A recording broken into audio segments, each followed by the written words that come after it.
Admiral Park stood before the massive viewing screen in his command center. The sight before him made no sense. Thousands of ships hung in the darkness of space, all pointing toward Vorthak territory. These were not Vorthak ships. They were something else entirely. "Sir, we count at least 50,000 vessels," reported Commander Kim, her voice shaking slightly. "They appeared out of nowhere. Our sensors show they came from the direction of that small yellow star system." Park knew which system she meant. Earth. The humans lived there. The Vorthak Empire had surveyed that system 300 years ago. The report said the third planet had primitive life forms who had just invented radio waves. The Empire had marked it as worthless and moved on to more important conquests. Humans? Park asked, unable to believe it. "That is impossible. They barely knew how to use fire when we last checked." The communication officer looked up from his station. "Admiral, we are receiving a transmission from the lead ship. It is in our language. Put it through," Park ordered. A human appeared on the screen. He wore a simple uniform and had calm, dark eyes. The nameplate on his chest read Captain Lee. Behind him, the bridge of his ship looked far more advanced than anything the Vorthak had ever built. "I am Captain Lee of the Human Defense Fleet," the man said in perfect Vorthak. "You have 72 hours to evacuate all occupied systems and return to your homeworld." "This is your only warning." Park stared at the screen in shock. The audacity of this primitive creature was beyond belief. "Human, you must be joking. Do you know who you are speaking to?" "I am Admiral Park of the mighty Vorthak Empire. We rule 10,000 star systems." Captain Lee's expression did not change. "We know exactly who you are, Admiral. We have been watching you for a very long time." 72 hours. The transmission ended. Park turned to his officers. They all looked as confused as he felt. Commander Kim was the first to speak. "Sir, should we report this to High Command?" "Of course," Park replied. "But first scan those ships again. I want to know everything about them." The science officer, Lieutenant Han, worked at his station for several minutes. When he looked up, his face was pale. "Admiral, these readings cannot be correct. Each of those ships is generating more energy than our largest dreadnought. Some of them are the size of small moons." Park walked closer to the viewing screen. The human fleet stretched as far as he could see. Each ship had a sleek, dark design, unlike anything in Vorthak records. "They did not look like the work of primitives. How is this possible?" Park muttered. 300 years ago, they were throwing rocks at each other." "Sir," Commander Kim said quietly, "what if we were wrong about them?" Park turned to face her. "Wrong? How could we be wrong? Our scouts are the best in the galaxy. Maybe we did not look hard enough," Kim suggested. "Maybe we saw what we wanted to see." Han spoke up from his station. "Admiral, I am detecting strange gravitational readings from deeper in space. There might be more ships out there." "More?" Park felt a chill run down his spine. "How many more?" "I cannot tell, sir. The readings are unusual. It is like space itself is bent in ways that should not be possible." Park stared at the human fleet again. 50,000 ships was already impossible for a single planet species. How could there be more? A new voice came from the communication station.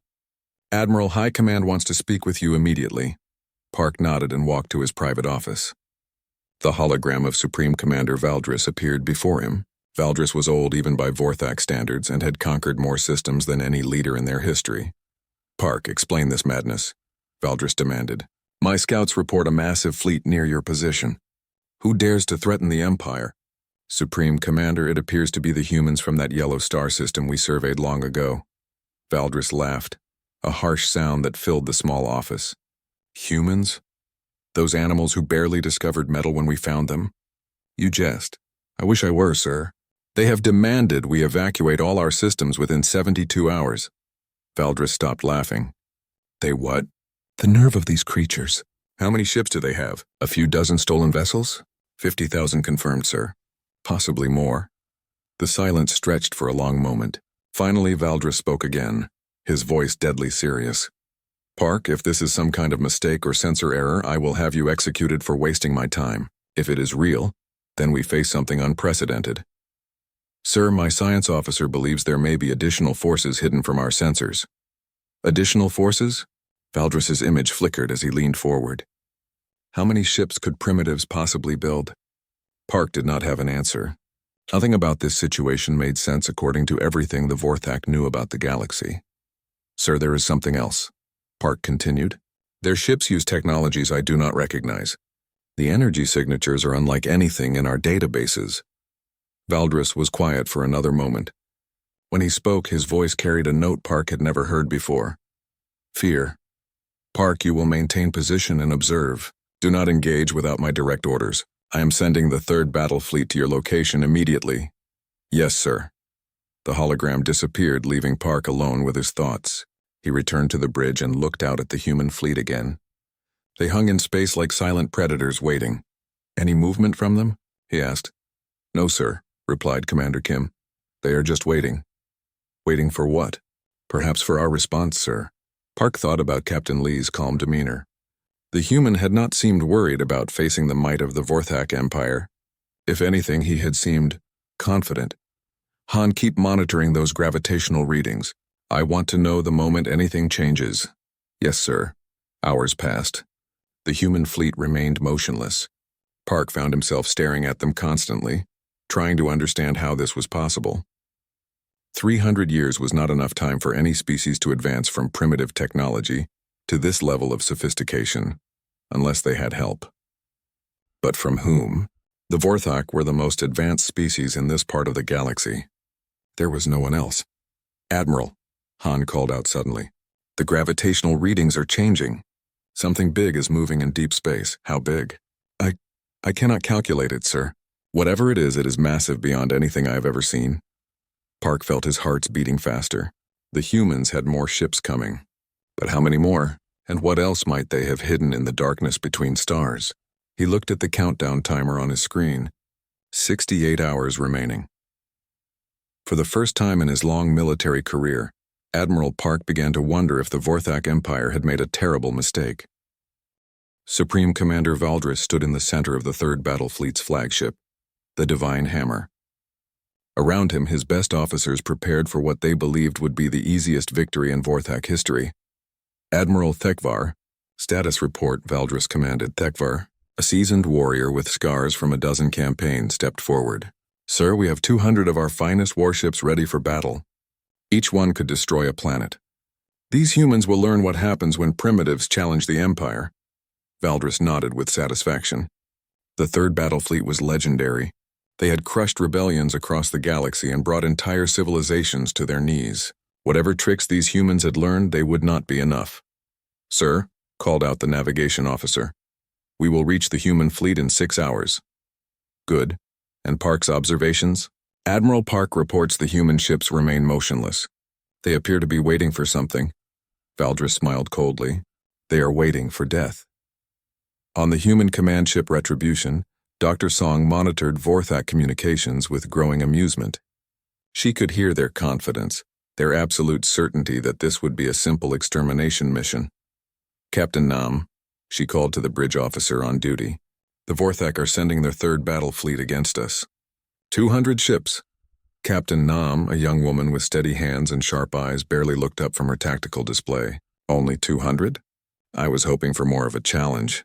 Dr. Song chuckled. She remembered when humanity first detected the Vorthak Empire centuries ago. Back then, a single Vorthak ship would have been enough to destroy Earth's entire military. How times had changed. Doctor, Nam continued, are the dampening fields still active? Yes, their sensors can only see what we want them to see. They think 50,000 ships is our entire fleet. Perfect. Let them maintain their illusions a little longer. Meanwhile, the Vorthak 3rd Battle Fleet moved through space with the confidence of apex predators. Admiral Thekvar had fought hundreds of battles and never known defeat. These humans, no matter how many ships they had somehow acquired, were about to learn a painful lesson. Sir, reported his weapons officer, all plasma cannons are charged and ready. Our shields are at maximum power. Excellent, Thekvar replied. When we engage, I want overwhelming firepower from the start. Destroy their command ships first, then work through the rest. Make it quick and brutal. The Vorthak fleet emerged from hyperspace near the Xerion system, where a small group of human ships waited. Thekvar saw only 12 human vessels, dark and sleek against the starfield. Is this some kind of joke? He asked. Where is their main fleet? Sir, sensors show the bulk of their forces is several light hours away. These appear to be scouts. Scouts? Thekvar laughed. Then we will destroy them and send a message to the rest. He opened a communication channel to the human ships. Humans, you face the third battle fleet of the Vorthak Empire. Surrender now and your deaths will be quick. A response came immediately. The speaker was a young human male who identified himself as Captain Jin. Vorthak Commander, you have chosen to ignore our warning. We offered you peace. You have chosen war. War? Tekvar could barely contain his amusement. Child, you have 12 ships against 200. This is not war. This is extermination. We shall see, Captain Jin replied calmly. The communication ended. Tekvar turned to his weapons officer. Begin the attack. Target their largest ship first. The Vorthak fleet opened fire with everything they had. Plasma beams that could melt through planetary crust lanced out toward the human ships. Energy bolts that had destroyed countless alien vessels streaked through space. The humans did not even try to dodge. The first volley struck the lead human ship directly. Tekvar expected to see it explode in a brilliant fireball. Instead, the energy simply disappeared. The ship was completely undamaged. What? Tekvar stared at his tactical display. Fire again. The second volley had the same result. The plasma beams struck the human ships and vanished as if they had never existed. Sir, his science officer called out in a shaking voice. Their shields are not deflecting our weapons. They are absorbing them. Absorbing them? How is that possible? Before anyone could answer, the human ships began to move. They accelerated faster than anything Tekvar had ever seen, covering impossible distances in seconds. Evasive maneuvers. He shouted. It was too late. The human ships opened fire. The weapons they used were unlike anything in Vorthak records. Beams of pure white light that seemed to cut through space itself struck the Vorthak vessels. Where they hit, matter simply ceased to exist. Entire sections of Vorthak ships vanished, leaving clean geometric holes behind. Shields up.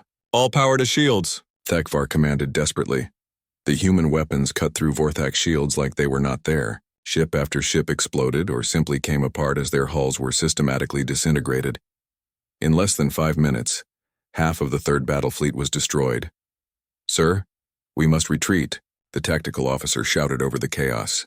Tekvar watched his finest ships die and finally understood. These were not primitives with stolen technology. These were beings who had mastered sciences the Vorthak could not even comprehend. All ships, fall back immediately. The surviving Vorthak vessels fled toward hyperspace. Behind them, the human ships did not pursue. They simply watched as the mighty third battle fleet ran away like frightened children. On the Retribution, Dr. Song shook her head sadly. Such a waste. If they had just listened to our warning, none of this would have been necessary. Captain Nam studied the tactical readout. Doctor, how many Vorthak ships escaped? 73 out of 200. Good. Let them go back and tell their empire what they saw here. Maybe it will make the rest of them think twice. But Song knew better. The Vorthak were proud beings. This defeat would only make them angry. They would send more ships, bigger fleets, more powerful weapons, and that was exactly what humanity was counting on. In the depths of space, far beyond Vorthak sensors, millions of human ships waited in dimensional fold space. Advanced vessels built with technologies that made Vorthak science look like stone knives and bearskins. Ships that existed partially outside normal reality, crewed by humans who had spent 3 centuries preparing for this moment. The real war was about to begin. Admiral Tekvar's survivors limped back to Vorthak space, carrying with them the terrible news that everything their empire believed about humans was wrong. The reports they brought would shake the foundations of Vorthak civilization, but it was too late to change course now. The die was cast, and humanity was ready to show the galaxy what 300 years of focused evolution could accomplish. Emperor Valdris paced in his throne room, his massive form casting long shadows across the marble floor. The reports from Admiral Tekvar made no sense. The third battle fleet, pride of the Empire, had been destroyed by 12 human ships. Impossible, he muttered for the 100th time. Completely impossible. His chief advisor, General Yervan, stood nearby with a grim expression. My lord, we have confirmed the reports. 73 ships returned from the engagement. The rest were completely destroyed. By 12 ships? Yes, my lord. The survivors all tell the same story. Human weapons that ignored our shields completely. Ships that moved faster than our sensors could track. Valdris stopped pacing and turned to face a massive star map that covered one entire wall. The Vorthak Empire stretched across thousands of light years. containing 10,000 star systems and countless billions of subjects. How many ships do we have left?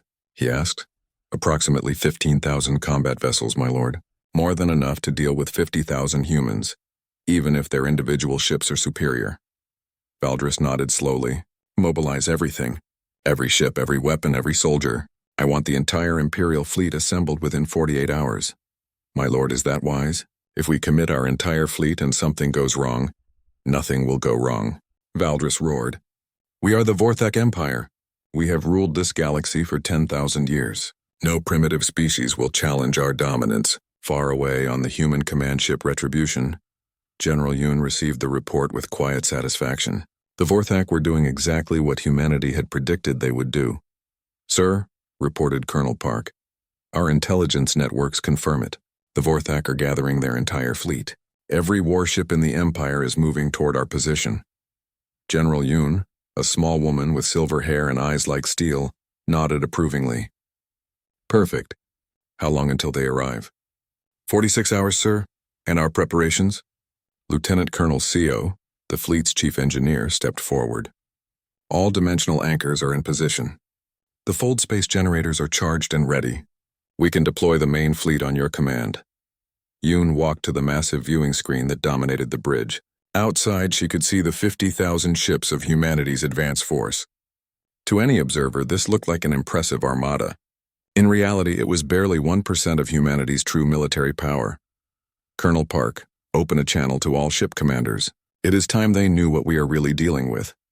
Within minutes, the faces of dozens of human captains appeared on screens throughout the bridge.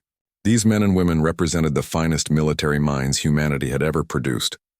Many of them had been born in space, raised from childhood to understand technologies that would seem like magic to other species. Commanders, Yoon began, in 36 hours we will face the full might of the Vorthak Empire. 15,000 ships, each one capable of destroying a planet. This is the moment we have trained for our entire lives. Captain Lee, the same officer who had delivered humanity's ultimatum, spoke first. General, are we proceeding with the full revelation? Yes, it is time to show the galaxy what humanity has become. The transmission ended, and Yoon turned to her chief science officer. Dr. O. The elderly man had been part of the team that first developed humanity's revolutionary technologies. Doctor, remind me again why we chose this approach. Why not simply destroy their fleet from the beginning? O smiled sadly. Because, General, the galaxy needs to see. For too long, powerful species have bullied the weak, conquered the defenseless, enslaved those who cannot fight back. We could have remained hidden forever, but that would not have solved the real problem. And what is the real problem? The idea that might makes right. That advanced civilizations have the right to dominate primitive ones. We are going to demonstrate that this way of thinking leads only to destruction. Yoon nodded. She understood the philosophy behind their strategy, even if part of her wanted to simply end this quickly and efficiently. Sir, called out the sensor operator, we are detecting massive Vorthak fleet movements. They are converging on our position from 6 different directions. How many ships? 15,237 confirmed. It appears to be their entire military. Good, Yoon said quietly. The more witnesses, the better. 36 hours later, the Vorthak Imperial fleet emerged from hyperspace in perfect formation. 15,000 warships arranged in battle groups that stretched across millions of kilometers. Each ship bristled with weapons designed to crack planets and burn atmospheres away. Emperor Valdris himself commanded from the bridge of the Eternal Dominion, the largest warship ever built by the Vorthak. The massive vessel was over 50 kilometers long and carried enough firepower to sterilize an entire solar system. Humans, he broadcast on all frequencies, you see before you the full might of the Vorthak Empire. Surrender now and we will grant you the mercy of a quick death. Continue to resist and we will make your species extinct. The response came from General Yoon herself. Emperor Valdris, you were warned. You chose to ignore that warning. You chose to send your fleets against us. Now you will face the consequences of your actions. Consequences? Valdris laughed. I see 50,000 ships facing 15,000. Even with your superior technology, you are outnumbered. You cannot win. Emperor, Yoon replied calmly, you still do not understand. What you see before you is not our fleet. It is a scouting force, impossible. Our intelligence reports show that you have barely colonized your own solar system. Your intelligence is 300 years out of date. On Yoon's command, something unprecedented happened. Across a region of space spanning hundreds of light years, reality itself began to tear open. Massive rifts in the fabric of spacetime appeared like wounds in the universe, and through those rifts came humanity's true fleet. Ships beyond counting poured through the dimensional gates. Vessels the size of moons carrying weapons that operated on principles unknown to Vorthak science. Battle stations that existed partially outside normal space, immune to conventional attack. Carriers that launched fighter craft made of pure energy. The Vorthak sensors went insane trying to count them all. 1 million ships. 2 million. 5 million. The numbers kept climbing until the computers simply gave up and displayed error messages. "This is impossible," Valdris whispered, staring at readings that made no sense. No species could build so many ships. "Emperor," Yoon's voice cut through his shock. "You are looking at the result of 300 years of uninterrupted technological advancement. While you spent your time conquering primitive worlds, we learned to manipulate the fundamental forces of reality itself." Admiral Kang, humanity's supreme fleet commander, appeared on screens throughout the Vorthak fleet. Behind him, the bridge of his flagship showed technology so advanced it seemed like something from a dream. "People of the Vorthak Empire," he said, "for 3 centuries, you ignored us. You marked our world as unworthy of your attention. You never bothered to check what we became in your absence." The transmission switched to show images of Earth's solar system, but this was not the primitive world the Vorthak remembered. The entire system had been transformed into a massive industrial complex. Orbital rings surrounded every planet. Artificial worlds filled the spaces between them. The asteroid belt had been converted into shipyards that stretched across millions of kilometers. "This is what 300 years of focused development looks like," Kang continued. "This is what happens when a species dedicates itself to advancement instead of conquest." Emperor Valdris tried to speak, to give orders, to make sense of what he was seeing. But no words came. His empire, built over 10,000 years, suddenly seemed small and insignificant compared to what humanity had accomplished in less than 3 centuries. The truth was finally clear. Humanity had not just developed faster than light travel, they had transcended the normal limitations of space and time itself. They had become something beyond what the Vorthak could even comprehend. The war was over before it had truly begun. The Vorthak Imperial fleet hung motionless in space, completely surrounded by humanity's massive armada. Emperor Valdris stared at the tactical displays that showed an impossible situation. His 15,000 ships faced more than 5 million human vessels. "Open fire," he whispered. "Sir?" his weapons officer asked, uncertainty clear in his voice. "I said open fire," Valdris roared. "All ships, all weapons. Fight until the last." The Vorthak fleet erupted in light as every weapon fired simultaneously. Plasma cannons that could melt mountains unleashed their fury. Energy beams that had destroyed countless worlds streaked toward the human ships. The combined firepower could have turned entire planets to dust. The human fleet did not even try to dodge. They simply absorbed the attack as if it were nothing more than a gentle rain. "Sir," the science officer reported in a broken voice, "our weapons have no effect. None at all." Admiral Kang's voice came over the communication systems, calm and professional. "Emperor Valdris, you have demonstrated your hostility clearly. We will now demonstrate our response." The human fleet began to move with coordination that seemed impossible for such a massive force. Groups of ships separated and headed toward different parts of Vorthak space. Each group contained more vessels than the entire Vorthak Imperial fleet. Commander Moon led the first strike group toward the Vorthak Military Academy on Zirion Prime. The planet was home to 2 billion Vorthak citizens and served as the primary training center for their officers. "Remember," Moon told her subordinates, "precision strikes only. Military targets. No civilian casualties." Her ships moved through space like dancers, each one perfectly positioned. When they reached Zirion Prime, they did not bother with bombardment or siege tactics. Instead, they simply made the planet's military installations disappear. The massive fortress that had trained Vorthak officers for 5,000 years vanished in a flash of white light. The orbital defense platforms that protected the planet were unmade at the molecular level. In less than an hour, Zerion Prime went from the most heavily defended world in the Empire to completely defenseless. But not a single civilian was harmed. Colonel Yang commanded the fleet assigned to destroy Vorthak shipyards. These facilities, spread across dozens of star systems, had built the warships that conquered half the galaxy. "Target the industrial moons," Yang ordered. "Leave the inhabited worlds alone." The human weapons operated on principles that Vorthak science could not understand. Matter converters that transformed metal and stone into harmless gas.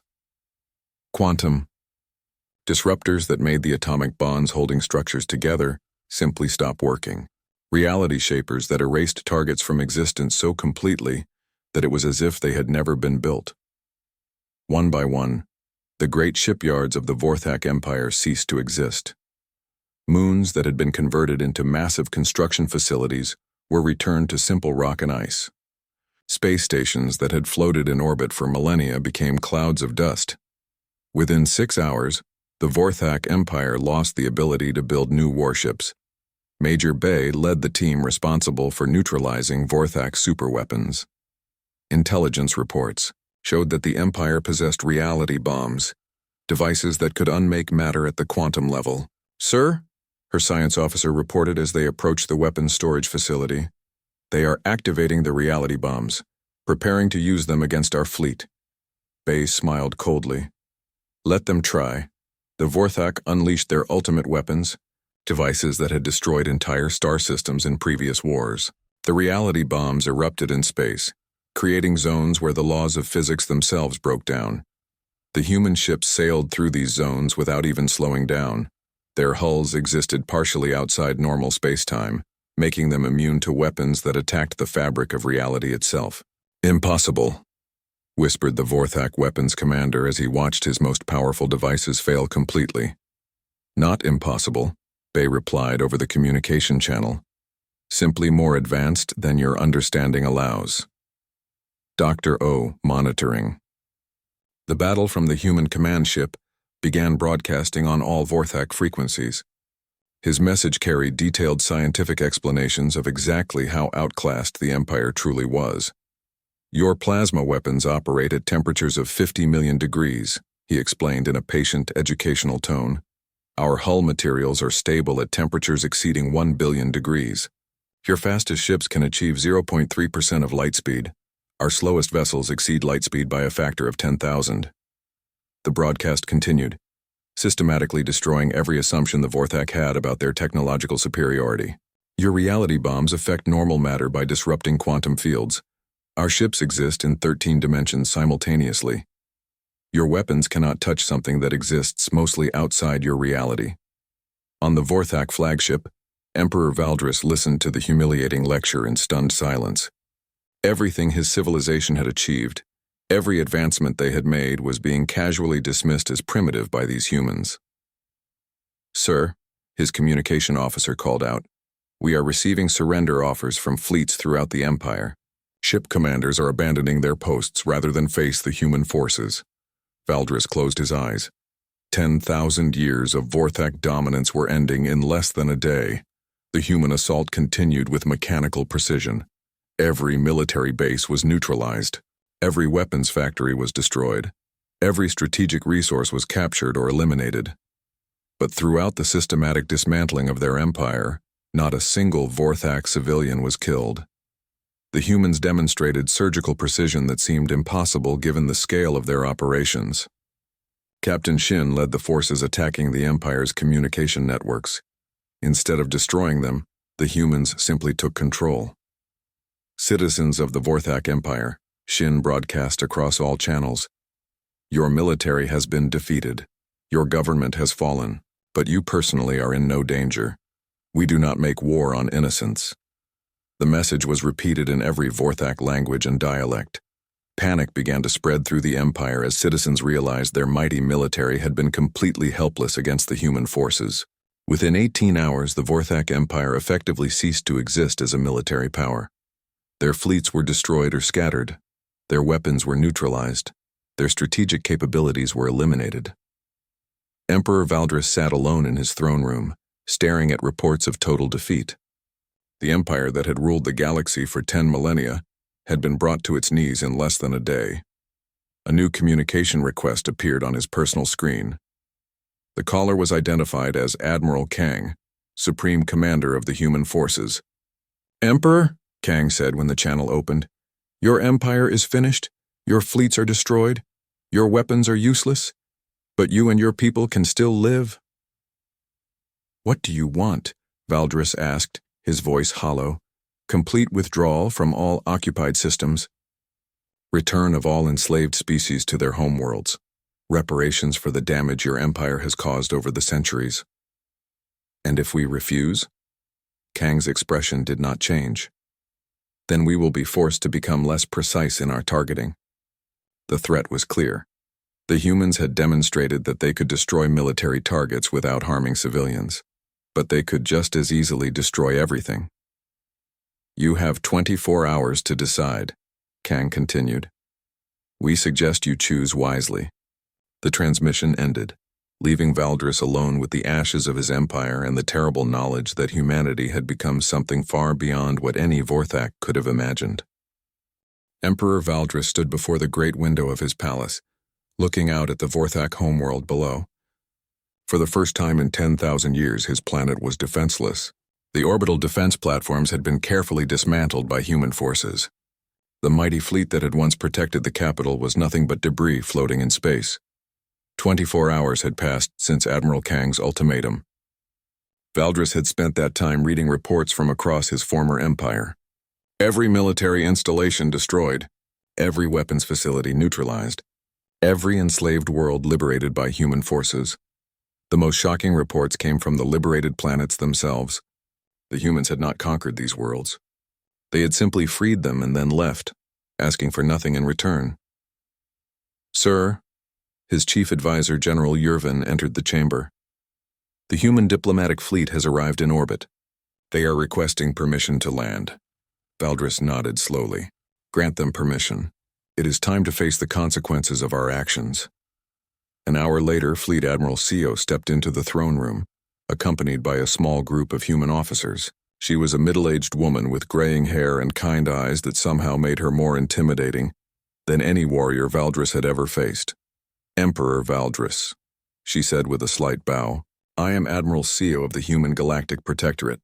I am here to discuss the terms of your surrender." "Human Galactic Protectorate?" Valdris asked. "I thought you called yourselves the Human Defense Fleet." "That was our old name," Sio replied. "As of today, humanity is taking a more active role in galactic affairs. We have seen what happens when powerful civilizations are left to their own devices." She gestured to one of her officers, who stepped forward with a datapad. "These are our terms." Sio continued. "Complete Vorthak withdrawal from all occupied systems within 6 months. Immediate release of all enslaved species. Reparations to be paid to affected worlds over the next century. Permanent restriction of Vorthak military forces to your home system only." Valdris read through the terms carefully. They were harsh but not impossible. The humans could have demanded total extermination, and they would have been able to enforce it. "And if we agree to these terms," he asked, "then the Vorthak people will be permitted to rebuild their civilization under human oversight. You will be free to develop your culture, science, and arts. You simply will not be permitted to conquer others." "Human oversight," Valdris repeated bitterly. "We are to become your slaves." Admiral Sio's expression hardened. "Emperor, your empire enslaved entire species for thousands of years. You conquered worlds and destroyed civilizations for sport. We are offering you the chance to live peacefully in your own system. I suggest you consider how much worse your situation could be." Valdris looked around his throne room at the symbols of Vorthak power that had once meant something. Now they were just decorations in a palace that belonged to a defeated ruler. "I accept your terms," he said quietly. "Wise decision," Sio replied. "We will begin the transition process immediately." Over the following weeks, the galaxy watched in amazement as humanity systematically freed every enslaved world in the former Vorthak Empire. Captain Ryu led survey teams to dozens of planets where species had been held in bondage for centuries. On Kelax Prime, the native Kelaxians wept as human ships destroyed the slave camps that had held their people for 800 years. The humans provided medical care, food, and transportation back to the Kelaxians' original homeworld. Why are you helping us? Asked Elder Voss, the oldest surviving Calaxian. What do you want from us? Captain Ryu knelt beside the ancient being, his expression gentle. We want nothing from you, Elder. We are simply ensuring that what happened to your people never happens again. But surely you must want something. Tribute, resources, labor? No, Ryu replied firmly. We help you because it is the right thing to do. Because we remember what it was like to be small and afraid in a hostile galaxy. Similar scenes played out across hundreds of worlds. Species that had forgotten what freedom meant suddenly found themselves liberated by beings they had never heard of before. The humans provided technology to help rebuild damaged worlds. They offered medical knowledge to heal species that had been deliberately weakened by their captors. They gave freely of their resources without asking for anything in return. Word of humanity's actions spread throughout the galaxy. Other empires, watching the fall of the mighty Vorthak, began to reconsider their own policies toward weaker species. General Nam, newly appointed as the first director of the Human Galactic Protectorate, established headquarters on a massive space station positioned at the center of the former Vorthak territory. From there, she coordinated the liberation efforts and began planning for the future. Our mission is simple, she announced to her staff of human and alien officers. No species will ever again suffer the fate of those enslaved by the Vorthak. We will protect the weak, support the defenseless, and ensure that might never again makes right in this galaxy. The transformation was remarkable. Within 6 months, trade routes that had been controlled by Vorthak military forces became open to all species. Scientific knowledge that had been hoarded by the Empire was shared freely. Worlds that had been strip-mined for resources were given the technology needed to heal their environments. But perhaps the most important change was psychological. For the first time in thousands of years, smaller civilizations did not live in fear of being conquered by more powerful neighbors. Dr. O, now serving as the Protectorate's chief science advisor, often gave lectures to groups of newly freed species. His most popular talk was titled, The Path of Growth Through Cooperation. The Vorthak made the same mistake that many powerful civilizations make, he would explain. They believed that conquest was the highest form of achievement. They thought that dominating others proved their superiority. He would pause at this point and look out at his diverse audience of humans and aliens. But true strength comes from lifting others up, not holding them down. True advancement comes from cooperation, not conquest.